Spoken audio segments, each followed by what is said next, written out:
নমস্কার বন্ধুরা, আমি শুভ্রনীল। বহুরূপ তার অফিসিয়াল ট্রেলার আজকে ড্রপ করে দেওয়া হয়েছে।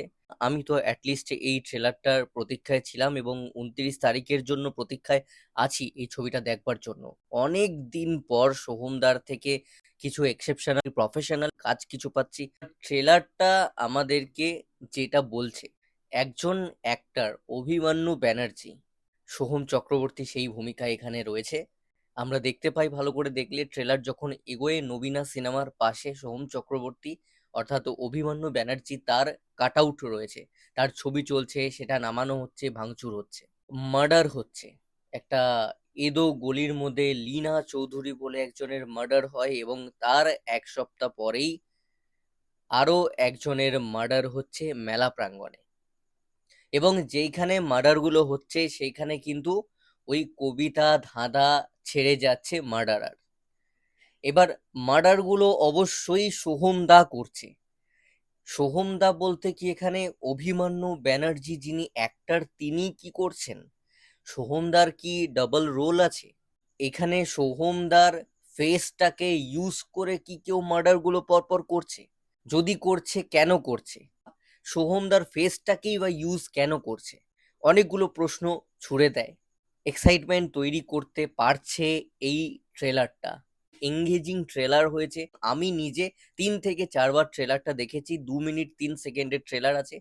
যখন বসছি আমি পুরো ঢুকে যাচ্ছি ট্রেলারের মধ্যে, ওই ওয়ার্ল্ডটার মধ্যে, এবং আমি এক একটা জিনিস বোঝবার চেষ্টা করছি দেখে, এবং কিভাবে যে 2 মিনিট 3 সেকেন্ড কেটে যাচ্ছে নিমেষে বুঝতে পারছি না। অর্থাৎ ট্রেলার খুব ভালো কাটা হয়েছে এবং সিনেম্যাটিক একটা ভাইব, একটা এক্সপিরিয়েন্স প্রোভাইড করছে। প্রতিটা ফ্রেমে একটা করে ধাঁধা লুকিয়ে রয়েছে আমি বলবো, যেভাবে আমাদের সামনে আনা হয়েছে ছবিটার ট্রেলারটা। সোহমদার প্রত্যেকটা লুক দারুণ হয়েছে। এখানে মেকআপের কাজ খুব ভালো হয়েছে, প্রমিসিং, এবং মাসি ওয়েতে এইরকম ছবি, এই গল্পের কিন্তু নিশ অডিয়েন্স রয়েছে। আমি বলতে পারি না যে মাস ছবি এটা, একটা খাদানের দর্শক তারা গিয়ে এনজয় করবে, বিশাল ফাটিয়ে দেবে। আমরা যদি একটু চালচিত্র ডিসেম্বর মাসে চলে যাই, 2024 সাল, তার যে দর্শকটা রয়েছে, এই ছবিটা যদি প্রমোট করে সেই দর্শকের কাছে, সেই অডিয়েন্সের কাছে পৌঁছে দেওয়া যায়, ব্লকবাস্টার কনফার্ম। অভিনেতা সোহম কি লেভেলের আমরা জানি। আমাদের এই সময় দাঁড়িয়ে তার আশেপাশে সুপারস্টার মেগাস্টার সবাই আছে, কিন্তু অভিনয়েতে টেক্কা দেওয়ার মতন দক্ষতা খুব কমজনই রাখে। সে ফাটিয়ে দিয়েছে, জাস্ট অ্যাক্টিং চরম লেভেলের সোহমদার হতে চলেছে বহুরূপে। এক্সপ্রেশন, এক একটা লুকের সাথে যা যা তিনি দেখাচ্ছেন, বহুদিন পর সোহমদাকে সোহমদার লেভেল অনুযায়ী প্রেজেন্ট করা হচ্ছে, এবং সেই সোহমদার যেটা আমরা আশা করি সেই সোহমদাকে পাচ্ছি। কনসিস্টেন্সিটা সোহমদার থেকে আমরা আশা করি সোহমদাকে রাখতে হবে। ইধিকা পালের কেরিয়ার বেস্ট হতে চলেছে। তার কয়েকটা সিনে যেরকম এক্সপ্রেশন দেখলাম, এবং কোথাও না কোথাও সে চালনা করছে সোহমদার চরিত্রটাকে, আমার তো দেখে মনে হলো। এবং প্রচুর কিছু করবার সুযোগ পেয়েছে ইধিকা।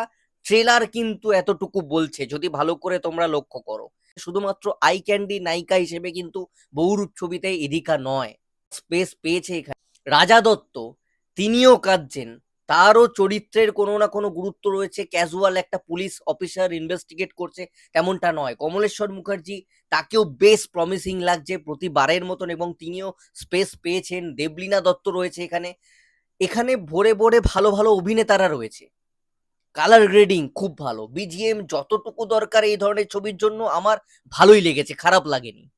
ওভারঅল ব্যাপক একটা ট্রেলার দেখলাম। ইনফ্যাক্ট অনেক দিন পর ভালো বাংলা ছবির ট্রেলার দেখলাম। বহুরূপ ট্রেলার কিন্তু আমার মধ্যে এক্সাইটমেন্ট তৈরি করতে পেরেছে সিনেমা হলে নিয়ে যাওয়ার জন্য।